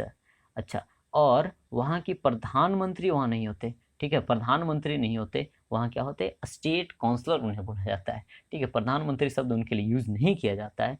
ऑंग सांग शुक्की, ऑंग सांग शुक्की। तो इन शब्द को क्या किया गया है? तो नज़र बंद कर दिया गया है, तो ध्यान रखेंगे इसे। क्लियर? अच्छा, एक क्वेश्चन और भी पूछा जाता है आपसे कि जो एयर इंडिया है, ठीक है, और इधर से जो मतलब यहाँ पे हमारी जो नमामि है, यानी कहने का मतलब है नागालैंड है, मणिपुर, मिजोरम है, तो ये सब जो है म्यांमार से अलग होते हैं। तो ये कौन से पर्वत द्वारा अलग होते हैं? तो याद रखेंगे आराकान योमा पर्वत द्वारा अलग होते हैं। यह क्वेश्चंस आपसे ज्योग्राफी में पूछा जा सकेगा। नेक्स्ट क्वेश्चन है कि योवेरी मुसेवेनी कौन से देश की राष्ट्रपति यह हैं जो बने हैं? तो यह कहाँ के बने हैं? तो युगांडा की बने हैं, जिसकी राजधानी क्या है? कंपाला है, कंपाला है। अच्छा, एक क्वेश्चन और भी तंजानिया के संदर्भ में मैं बात करूं, तो यहाँ की पहली महिला, है ना, पहली महिला राष्ट्रपति बनी, तो यह कौन है? सामिया सुलूह। कौन? शामिया सुलूह, शामिया सुलूह। याद रखेंगे, पहली महिला फीमेल, है ना, प्रेसिडेंट ऑफ कहाँ? तो तंजानिया की बनी है। क्लियर? चलिए, नेक्स्ट क्वेश्चन है कि गुलाम मुस्तफ़ा खान का हाल में निधन हो गया, इनका संबंध था। तो यह गुलाम मुस्तफ़ा खान जो थे, यह शास्त्रीय संगीत से संबंधित है, और इन्हें 2006 में, है ना, 2006 में पद्म विभूषण पुरस्कार से भी सम्मानित किया गया था। ठीक है, चलिए नेक्स्ट क्वेश्चन की बात करें, जो कि भारत रत्न के बाद क्या है, सेकंड सिविलियन अवार्ड है। हाल ही में दो देशों की वायुसेना के बीच एक्स डेजर्ट नाइट युद्ध अभ्यास हुआ। डेजर्ट नाइट, ठीक है। तो देखिए, सबसे पहले नाम से ही पता चल रहा है डेजर्ट, डेजर्ट मीन्स क्या होता है, मरुस्थल, तो यह तो पहला मरुस्थल वाली जगह में होगा। क्लियर है बात। अब जरा देखिए, तो यह कौन से वायुसेना के बीच, किसके बीच है, तो यह वायुसेना के बीच है। अच्छा, इनके संदर्भ में क्वेश्चन बीपीएससी 64 में पूछा गया था, ठीक है, इसकी चर्चा हम लास्ट में करेंगे। हाँ, तो देखिए, डेजर्ट नाइट जो है यह भारत और फ्रांस की वायुसेनाओं के बीच की गई थी। लेकिन भारत और फ्रांस के बीच कई अन्य भी युद्ध अभ्यास होते हैं, जिसमें हम बात करें क्या, तो जल हो गए, थल हो गए, नभ हो गए। जल, तो जल के याद रखेंगे, है ना, एक देवता है जिनका नाम है क्या, वरुण देवता। कौन सा देवता, वरुण। जब हम लोग क्या पूजा पाठ वगैरह भी होता है तो वरुण देवता का आह्वान किया जाता है ना, वरुण। तो ये जल, जल यानी नेवी संबंधित है। अच्छा, अगला क्या है, तो थल, थल में क्या है, थल पर शक्ति दिखाइए, है ना, और क्या, गरुड़ की तरह उड़ते रहिए। गरुड़ क्या करता है भाई, उड़ता है, ठीक है, गरुड़ उड़ता है, ईगल, यानी तो यह कौन सा हो जाएगा, एयर फोर्स का हो जाएगा आपका, किसका, एयर फोर्स का। क्लियर है बातें। तो केवल शक्ति ध्यान रखेंगे, शक्ति कहे तो यहाँ पे फ्रांस, ठीक है। वरुण देवता, तो वरुण देवता यह जल से संबंधित हैं, और गरुड़ देवता उड़ने से संबंधित है, यानी एयर फोर्स के हो गए। क्लियर है। चलिए, तो यह भारत और फ्रांस के बीच एक डेजर्ट नाइट युद्ध अभ्यास हुआ, जो कि डेजर्ट में, और भारत में डेजर्ट है कहाँ, राजस्थान में, और राजस्थान के जोधपुर में एक डेजर्ट नाइट आपको देखने को मिलेंगे। चलिए नेक्स्ट क्वेश्चन, अब इसी से हम बनाएंगे। देखिए, भारत और अमेरिका के बीच कौन युद्ध अभ्यास होता है, तो कई सारा होता है। सबसे पहली बात हम करें, भारत और किसके बीच, अमेरिका के बीच। तो देखिए, अमेरिका ठहरा क्या, मजबूत, वह करेगा सब पे प्रहार, और जिसका नाम है वज्र प्रहार। क्या नाम है, वज्र प्रहार। तो वज्र प्रहार यह अमेरिका का, ठीक है। साथ में युद्ध अभ्यास, तो देखिए युद्ध अभ्यास, ये सब दोनों के दोनों हैं, जो आपके क्या हैं, आर्मी के हैं, अर्थात थल सेना के हैं। जबकि मैं बात करूं कॉप इंडिया, कौन सी, कॉप इंडिया, यह है जो आपकी वायुसेना की है, भारत और अमेरिका की। जबकि टाइगर ट्राइम्फ, टाइगर है ना, ट्राइम्फ, TRIM है ना, PH है ना, TRIUMPH, ठीक है। हाँ, तो टाइगर ट्राइम्फ जो है वह क्या है, तो ट्राई, ट्राई मतलब क्या होता है, तीन, तो यह तीनों सेनाओं के बीच है। और ट्राइम्फ से याद रख लेंगे ट्रंप को, और ट्रंप महोदय कहाँ के, तो ट्रंप महोदय ठहरे USA के, तो यहीं से है जो आपका टाइगर ट्राइम्फ जो है एक्सरसाइज किया जाता है। क्लियर हो गए। तो वज्र प्रहार, युद्ध अभ्यास, है ना, कॉप हो गए, है ना, कॉप इंडिया हो गए, टाइगर ट्रायम्फ हो गए, ये सब किया जाता है। उसके बाद है जो हम बात करें भारत और जापान, तो भारत और जापान के बीच क्या क्या होता है, तो धर्म गार्जियन, कौन सा, धर्म गार्जियन, सिन्यू मैत्री है, सिन्यू मैत्री है, सहयोग काइजिन है ना, जीमेक्स है, और यही जीमेक्स पूछा गया था, ठीक है। और इसमें मैंने खुद गलती किया था भाई, है ना, बीपीएससी 64 में, ठीक है। हाँ, तो यहाँ पे जीमेक्स जो है यह जापान इंडिया क्या है, यह मिलिट्री नहीं है। मैंने मिलिट्री समझ के आर्मी मार दिया था, और यह मिलिट्री नहीं होता है, उस समय नॉलेज की थोड़ी अभाव थी। हाँ, तो यह क्या है, अभी भी है। अब जरा देखिए, तो यहाँ पे हम बात करें, यहाँ पे क्या, मैरीन टाइम, मतलब क्या, मरीन से संबंधित, मरीन मतलब सी से, सी मतलब समुद्र, और समुद्र में क्या होगा, नेवी होगा, तो यह नेवल एक्सरसाइज था। क्लियर है। तो जीमेक्स याद रखेंगे, जापान का यह नेवल एक्सरसाइज है। आगे हम बात करते हैं श्रीलंका का, तो श्रीलंका जो है हमारा पड़ोसी। अच्छा, फ्रांस के साथ हमने शक्ति किया था, लेकिन इसके साथ थल सेना वाला क्या करेंगे, मित्र शक्ति करेंगे, और एक और करेंगे नेवी के लिए, वह सिलिनिक्स होगा। कौन सा, सिलिनिक्स हो जाएगा। अच्छा, एक चीज और याद रखेंगे, JAIA, है ना, जय या, जे से जापान, ए से अमेरिका, है ना, आई से इंडिया, और ऑस्ट्रेलिया, यह चार देशों के द्वारा मालाबार सैन्य अभ्यास किया जा रहा है। कौन सा, मालाबार सैन्य अभ्यास किया जा रहा है, यानी यही कौन से कंट्रीज हैं, क्वाड में आते हैं। क्वाड मीन्स कितने, तो इसमें 4 मेंबर्स हैं, यानी 4 मेंबर्स हैं। पूछा जाएगा आपसे तो याद रखेंगे जैया, या ए लगा देंगे तो बोल देंगे क्या, अजय, अजय, ठीक है। ए से अमेरिका, जापान, है ना, ऑस्ट्रेलिया और इंडिया। क्लियर है बात। चलिए नेक्स्ट क्वेश्चन की हम बात करेंगे, निम्न में से किस व्यक्ति को डॉक्टर एपीजे अब्दुल कलाम वैज्ञानिक पुरस्कार 2021 दिया गया है? तो देखिए, सबसे पहली बात मैं करूँ कि एपीजे अब्दुल कलाम पुरस्कार यह जो है किसके द्वारा दिया जाता है, तो यह तमिलनाडु सरकार के द्वारा दिया जाता है। जब 27 जुलाई 2015 को हमारे मिसाइल मैन और अब वैज्ञानिक राष्ट्रपति और अराजनीतिज्ञ राष्ट्रपति जो हमारे बने डॉक्टर एपीजे अब्दुल कलाम, है ना, तो जब इनकी मृत्यु हुई थी 2015 में, तो जयललिता उस समय सीएम थी और उन्होंने इसकी घोषणा की थी। तो तमिलनाडु सरकार के द्वारा डॉक्टर एपीजे अब्दुल कलाम पुरस्कार है जो दिया जाता है। देखिए, थोड़ी सी जवान फिसल रही है क्योंकि काफ़ी मीन्स लेट नाइट हो चुकी है, तो थोड़ा सा यदि आवाज़ में कहीं सी फ्लक्चुएशन आए तो थोड़ी सी आप एडजस्ट करेंगे चीज़ों को। क्लियर है? हाँ, तो देखिए, डॉक्टर एपीजे अब्दुल कलाम पुरस्कार यह दिया किसे गया, तो यह आपको किसे दिया गया, तो यहाँ पे है अमित केसर बानी, है ना। यह किसे दिया गया, तो अमित केसर बानी को यह पुरस्कार है जो दिया गया है। क्लियर है बातें? चलिए आगे हम बढ़ते हैं। तो शहर को पॉलीथीन मुक्त बनाने के लिए किस नगर निगम के द्वारा थैला बैंक की शुरुआत की गई है, तो यह किया गया है लखनऊ नगर निगम, है ना, लखनऊ नगर निगम के द्वारा। इसके तहत क्या होगा, यह लखनऊ नगर निगम कपड़ा की थैली क्या करेगी, बेचेगी। साथ ही याद रखेंगे, यानी यह यूपी से संबंधित है। अभियुदय योजना यूपी के द्वारा चलाया गया है, जिसके तहत आईआईटी और नीट की तैयारी करने वाले छात्रों को फ्री में कोचिंग उपलब्ध कराएगी सरकार। चलिए आगे देखते हैं। गृह मंत्री अमित शाह ने सिंगल विंडो क्लियरेंस, है ना, गृह मंत्री अमित शाह के द्वारा सिंगल विंडो क्लियरेंस सिस्टम की शुरुआत की गई। तो देखिए, सबसे पहला आपसे पूछेगा कि सिंगल विंडो क्लियरेंस सिस्टम जो है वह किस संदर्भ में किया गया है, तो यह कोयला खान के लिए, कोयला खान के ऑनलाइन संचालन के लिए, ताकि इस जगह से क्या हो, मीन्स विभिन्न प्रकार की जो घोटाले होती हैं और भ्रष्टाचार होती है उसे रोकने के लिए। अच्छा, विंडो कहाँ होता है भाई, तो कहाँ होता है, घर में, यानी गृह में। तो इसी से याद रखेंगे कि इसके लिए सिंगल विंडो क्लियरेंस सिस्टम हाल में दिया गया है। क्लियर है? चलिए आगे हम बढ़ते हैं इसमें। तो हाल ही में अमेरिका ने किस देश को आतंकवाद प्रभावित करने वाले देशों की सूची में क्या किया है, फिर से शामिल कर दिया है, तो यह जो है आपका कौन सा है, क्यूबा है ना, क्यूबा है। क्यूबा 1962 में, है ना, जब शीत युद्ध चल रहा था भाई, तो इस समय क्या किया था, है ना, अमेरिका पे ही मिसाइल क्या मीन्स अमेरिका की तरफ कर दिया था, जिसे क्यूबा क्राइसिस के नाम से भी जाना जाता है, मिसाइल क्राइसिस के नाम से भी जाना जाता है। खैर वो अलग बातें हैं, तो दोनों में बनती नहीं। तो जब कौन आए, ओबामा साहब आए, तो इस पे से प्रतिबंध हटा दिए थे। लेकिन जनवरी 2021 में ट्रंप इस पे क्या सैंक्शन लगा करके आतंकवाद प्रभावित करने वाली सूची में इन्हें डाल करके फिर से वे चले गए।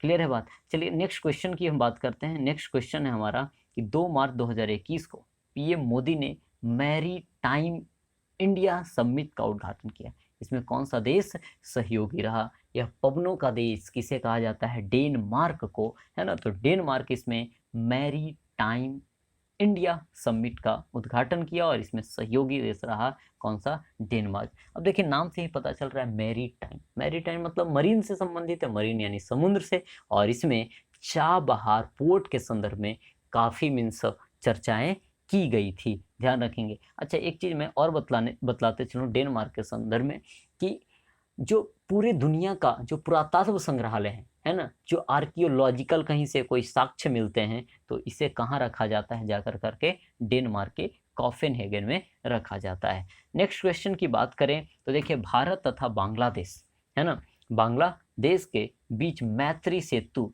ठीक है, क्या बांग्लादेश लिखने चाहिए, हाँ, मैत्री सेतु पुल का उद्घाटन किया गया। तो यह कौन सी नदी पे बनाया गया है, तो देखिए, यह मैत्री सेतु जो पुल बनाया गया है फेनी नदी पे बनाया गया है, और यह वही फेनी नदी है जो कहाँ, तो त्रिपुरा के दक्षिण से निकलती है, कहाँ से, त्रिपुरा के साउथ से निकलती है, और भारत यानी त्रिपुरा और बांग्लादेश के बीच क्या सीमा का निर्धारण करने का काम कौन करती है, यह फेनी नदी करती है ना। यह फेनी नदी है जो क्या बनाती है, सीमा बनाती है। इसके तहत इससे फ़ायदे क्या होंगे, इसके फ़ायदे होंगे कि जो बांग्लादेश का क्या है, बांग्लादेश का जो चटगांव बंदरगाह है वहाँ तक पहुँच बनाई जाएगी। और जब आप मैप को देखेंगे तो त्रिपुरा 3 ओर से तो बांग्लादेश से घिरा है भाई, है ना? और कनेक्टिविटी की यहाँ पे समस्याएँ हैं, ठीक है? साथ में भारत है जो इधर से घूम कर के जाता है, आप मैप को देखेंगे तो यहाँ पे विकास की संभावनाएँ थोड़ी-सी घट जाती है, जब दूरी बढ़ जाती है। तो इस संदर्भ में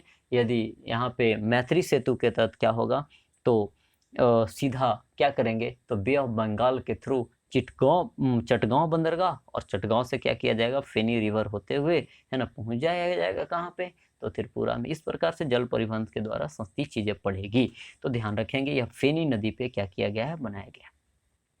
नेक्स्ट क्वेश्चन है कि हाल ही में किस देश के एक बड़े मालवाहक जहाज के कारण स्वेज नहर, है ना, का मार्ग बाधित हो गया था। तो स्वेज नहर का जो मार्ग बाधित हुआ वह है जो कौन सा जहाज था और कहाँ का था, तो जहाज था उसका नाम था द एवर गिवन, है ना, द एवर गिवन उसका नाम था, है ना।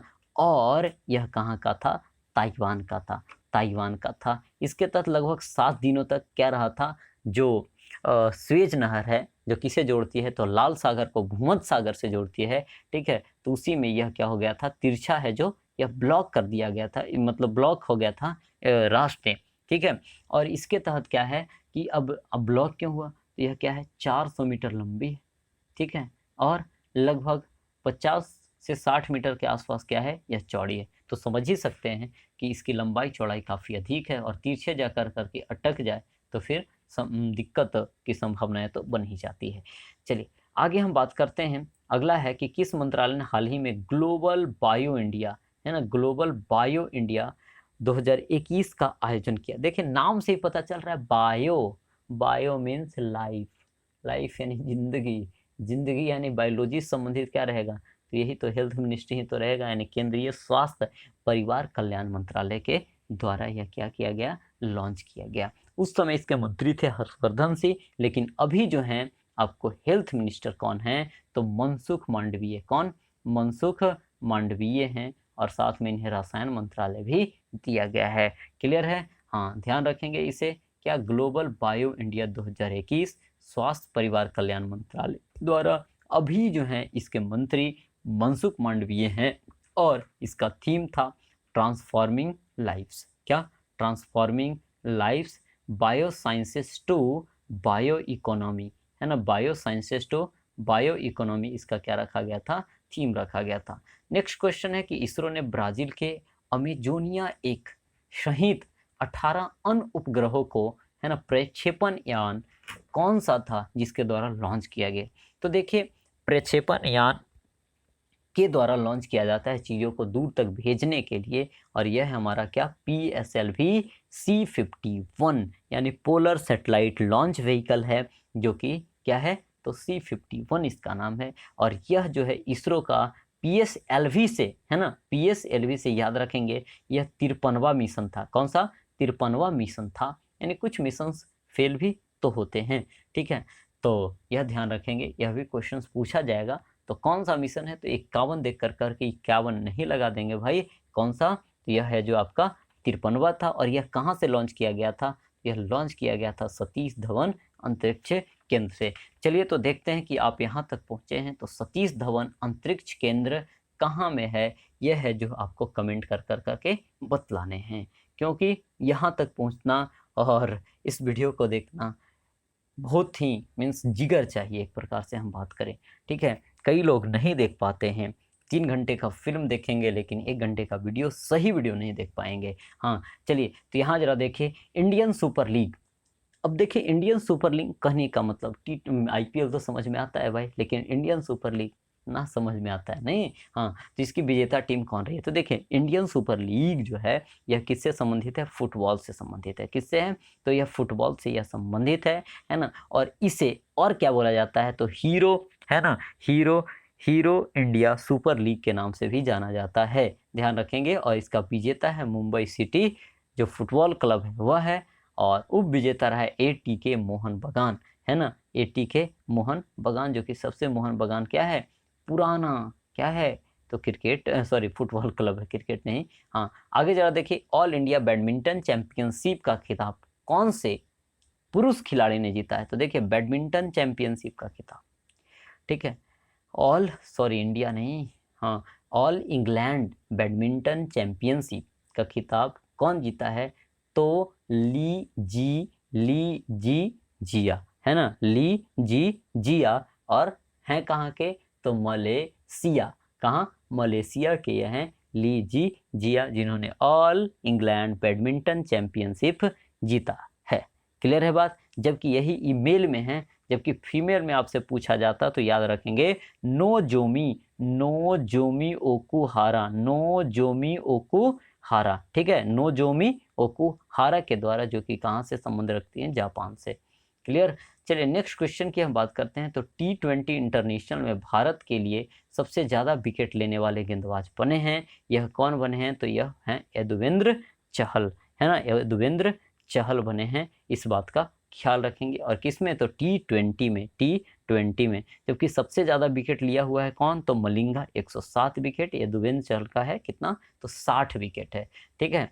चलिए बाकी अन्य के संदर्भ में क्वेश्चंस उतने कोई खास नहीं अभी बन पाएंगे। चलिए, हाल ही में भारतीय रिजर्व बैंक ने 2 करोड़ का मौद्रिक जुर्माना लगाया। अब देखिए यह अपने आप में एक विवादित टाइप का क्वेश्चन है, ठीक है। अभी टाइम के हिसाब से यह चेंज हो जाता है, जैसे आप अभी सर्च करेंगे चीज़ों को, ठीक है, तो यह बैंक ऑफ बड़ौदा को भी मतलब 2 करोड़ का जुर्माना देना पड़ा है, SBI ने भी जुर्माना दिया है, ठीक है, और आंसर के अकॉर्डिंग HDFC भी है। तो कई सारी लगभग 14 बैंक पे क्या किया गया है? तो RBI के द्वारा जुर्माना लगाया गया है। तो एग्जैक्ट सही आंसर इसका बतला पाना थोड़ी मुश्किल है, तो आप इस क्वेश्चन को ना भी याद रखेंगे तो ऐसे कोई दिक्कत होने को नहीं होगा। एग्जाम के टाइम में वह उस समय का अपडेटेड याद रखेंगे, है ना।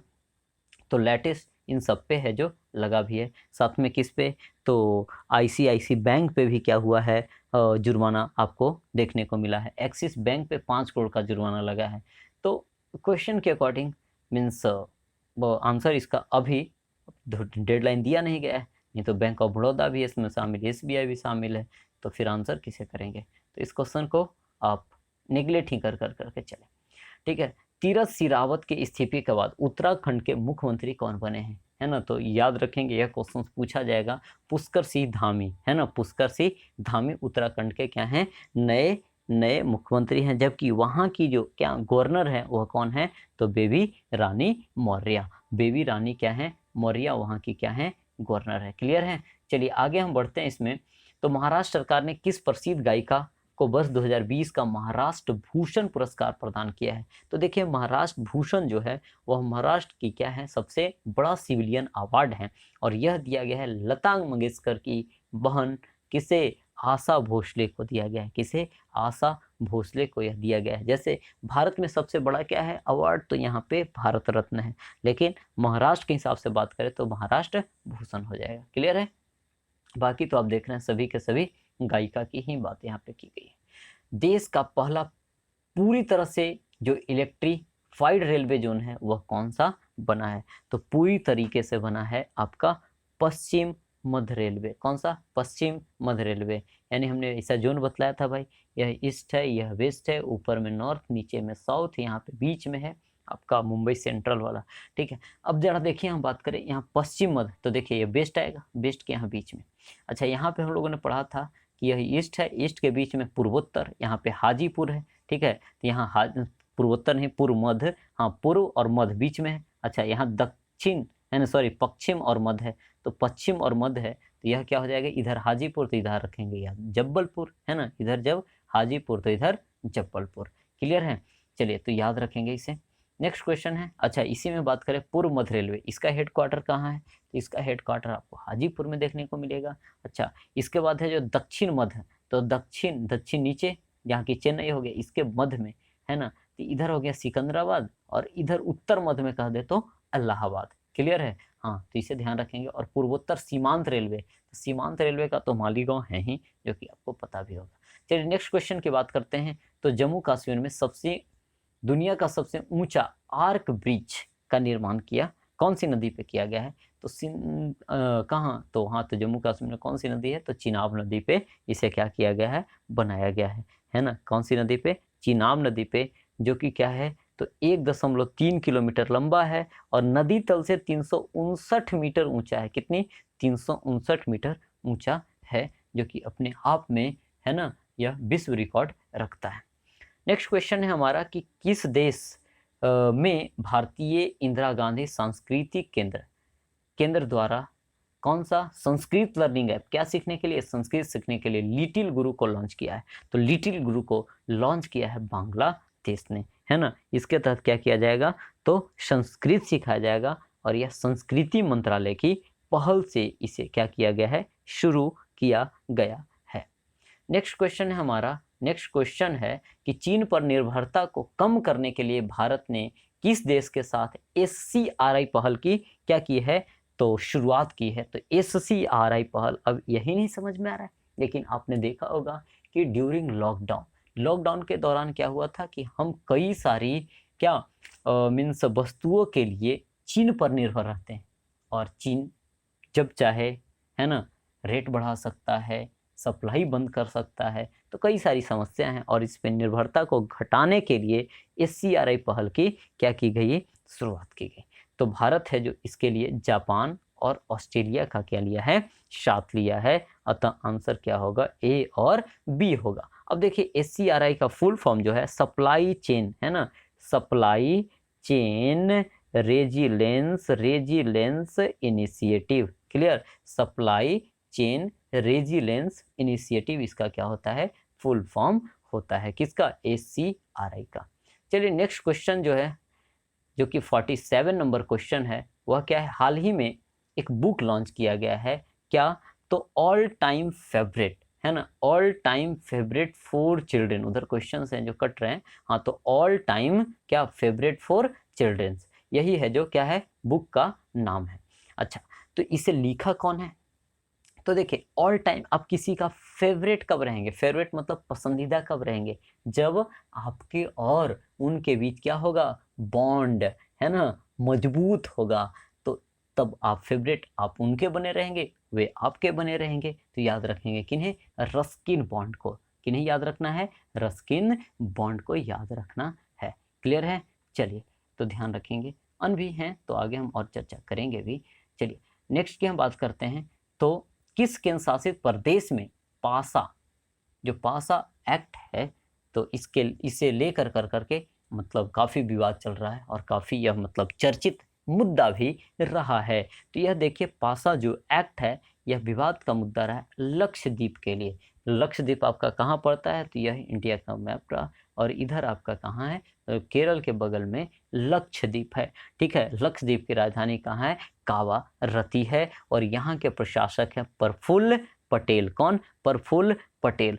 अब देखिए तो यह पासा एक्ट है क्या, सबसे पहले थोड़ी सी मैं ब्रीफ जानकारी आपको दे दूं।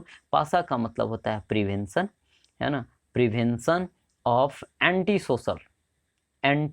सोशल, है ना, एक्टिविटी, एंटी सोशल एक्टिविटी। अब देखिए यदि किसी को मतलब असामाजिक कार्य को करने से रोकने के लिए यह पासा एक्ट लाया गया। तो कहा गया कि देखिए अब यहाँ पे लक्षद्वीप में क्या है, मुस्लिम आबादी है ना, यहाँ कौन गए, तो प्रफुल्ल पटेल गए। ठीक है, तो इन्हें कहा जाता है कि यह बीजेपी प्रो है। ठीक है, तो कहा जाएगा कि हाँ बीजेपी अपने हिसाब से जिसे चाहेगी उसे क्या करेगी, जिसे चाहेगी मीन्स उसे है जो कंट्रोल करेगी। समझ रहे हैं, यानी किसी को इसके तहत क्या है कि किसी को बिना कुछ पूछे यदि लगता है कि एंटी सोशल एक्टिविटी में यह शामिल है, तो उसे 1 साल के लिए डिटेन कर दिया जाएगा, नज़रबंद कर दिया जाएगा। तो हो सकता इसका दुरुपयोग काफ़ी हद तक हो भी सकता है। तो इसी चीज़ को लेकर करके वहाँ पे काफ़ी क्या हो रही है, विरोध भी देखने को मिल रही है। ठीक है, और काफ़ी यह मीन्स इन्हें क्रिटिसिज्म का सामना करना पड़ा है प्रफुल्ल पटेल को, और इनका रिकॉर्ड भी उतना अच्छा नहीं रहा है। ठीक है, आप इनके बारे में थोड़ा यूट्यूब से देख लेंगे तो आपको बहुत कुछ जानकारी मिलेगा प्रफुल्ल पटेल के बारे में। आगे जरा देखते हैं, बजट में घोषित प्रधानमंत्री आत्मनिर्भर स्वास्थ्य योजना, है ना, तो इसके लिए कितनी राशि को है जो आवंटित किया गया है, तो याद रखेंगे कितना, तो 64,180 करोड़ रुपए, जो कि कितने वर्ष में खर्च किए जाने हैं, 6 वर्ष में खर्च किए जाने हैं 64,180, जो कि बजट वाली वीडियो जब हम कवर करेंगे तो चीज़ों को रिलेट कर करके याद कर लेंगे भाई। चलिए क्वेश्चन नंबर लास्ट है, और जो कि है 50 है ना। तो 2021-22 के केंद्रीय बजट का कुल व्यय है ना, कुल व्यय कितना है तो 34 है ना, 34,83,236 है ना, यानी 34,83,236, 34,83,236 इसे 2-4 बार लीक कर करके आप याद कर लेंगे ऐसा कि 3-4 है ना, इधर क्या है 2 तिहाई 6, ठीक है। अब बाकी बीच में लगा देना है क्या 34 ही दुगना कर करके इधर से 3 लगा दीजिए, किसी प्रकार से लेट करने हैं, ठीक है। ऐसा होता नहीं है लेकिन हाँ चलिए, अब देखिए हम क्या कर रहे थे तो 3-4, ठीक है, इधर लिख रहे थे 2 तिहाई 6, इधर कितना 4 दूना 8 और इधर से कर दिए 3, याद हो गया है ना। 34,83,236 करोड़ रुपए 2021-22 के लिए आवंटित किए।